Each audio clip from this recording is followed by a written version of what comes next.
Here is what no one tells you. The wealthy do not make better predictions. They make better decisions because they cannot predict. While everyone else waits for clarity, scouring data, seeking consensus, delaying until the time is right, the top 1% act precisely when the fog is thickest, not out of recklessness, out of design. Because uncertainty isn't their enemy, it's their filter. And if you've ever hesitated while opportunity slipped away, it wasn't your judgment that failed you, it was your framework. Most people lose before they even place a bet. Not because they are wrong, but because they are playing a game where the upside can never justify the risk. Now look closer. The real tragedy is not failure. It is symmetric effort, pouring years into careers, relationships, or projects where the best case outcome barely moves the needle, while the worst case drains your soul. That is not strategy. That is slow surrender. The wealthy think differently, not with more courage, but with sharper architecture. They do not ask, will this work? They ask, if it works, how much does it change everything? And if it fails, can I absorb it without blinking? Picture this. A hedge fund manager allocates 90% of capital to low volatility assets, boring, stable, almost invisible. But the remaining 10% he deploys into moonshot options, biotech trials, frontier AI startups, obscure regulatory arbitrage plays. He knows 8 out of 10 will vanish, but the one that explodes, it returns 50 times.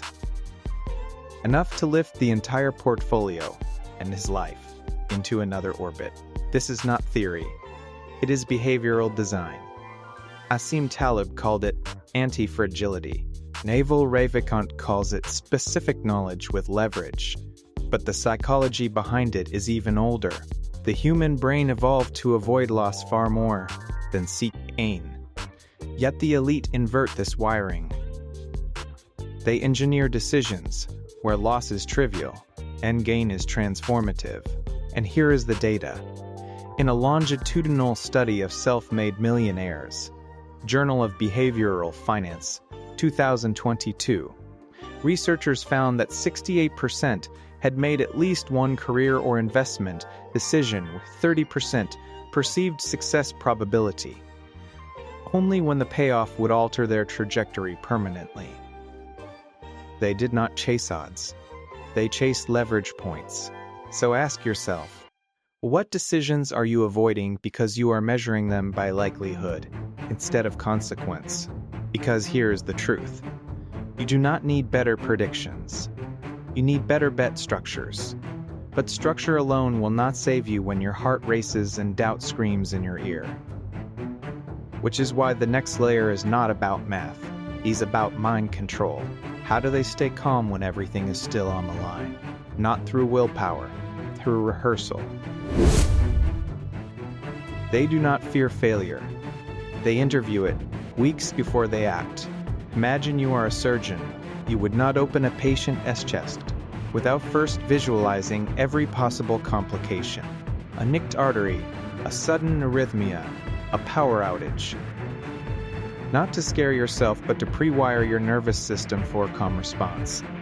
That is exactly what the elite do with decisions. While you are fantasizing about success, they are sitting in silence, asking, it is 6 months from now. This decision failed spectacularly. Why? Take this real example. A tech founder was about to raise $20 at a $150 valuation. The market was hot. Everyone said go, but instead of celebrating, he gathered his team and ran a pre-mortem. Assume we took the money and collapsed within a year. What killed us? The answer? Overhiring, premature scaling, false confidence from inflated metrics. So he walked away from the term sheet. 2 quarters later, the market crashed.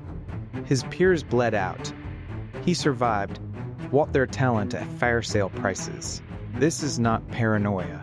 It is cognitive inoculation. And neuroscience confirms it.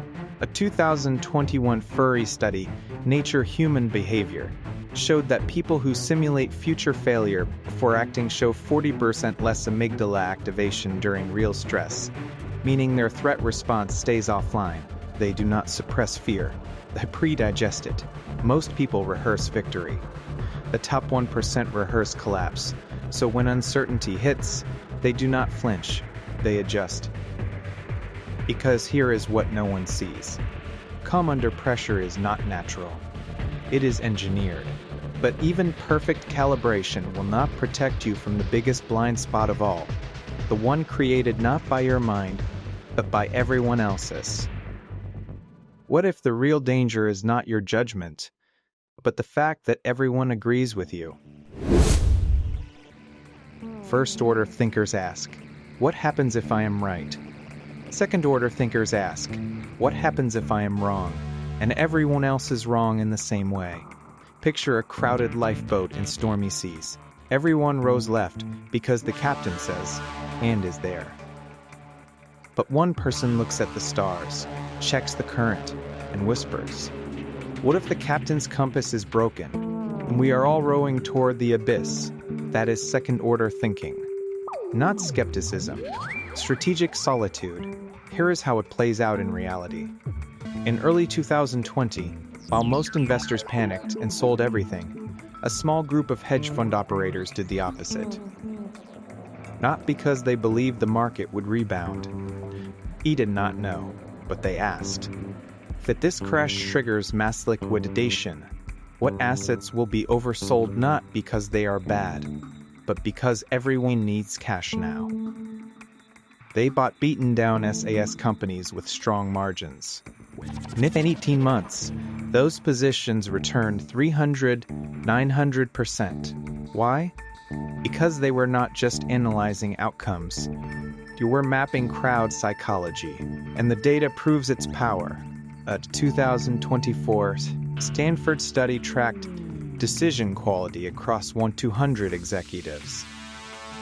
Those who consistently applied second-order reasoning, anticipating ripple effects and consensus blind spots, outperformed peers by 2.3x in long-term ROI, even when their initial assumptions were wrong. Most people live in first-order reality. Cause, fact. The elite live in second-order reality. Cause, effect, reaction to that effect, hidden opportunity. You do not need more information.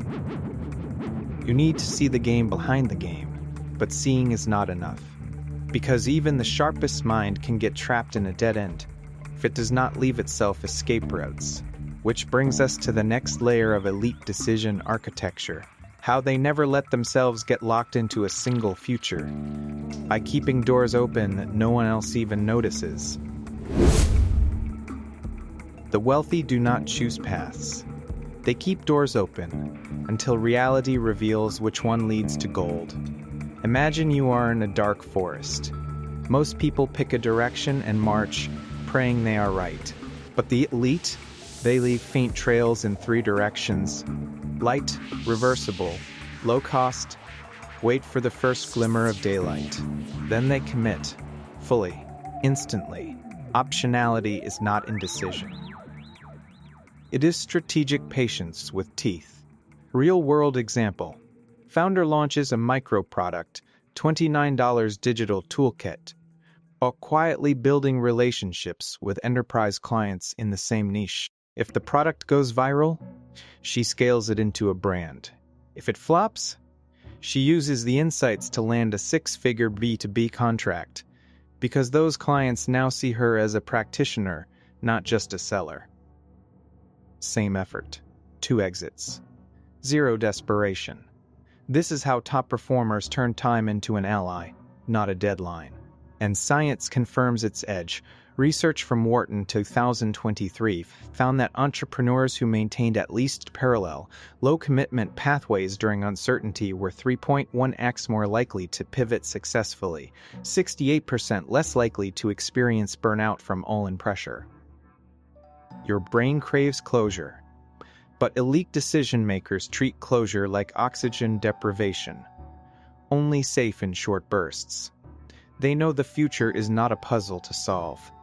It is a landscape to explore, and the most dangerous trap is not making the wrong choice. It is losing the ability to change your mind. Which raises a deeper question. Why do so many smart people collapse under ambiguity?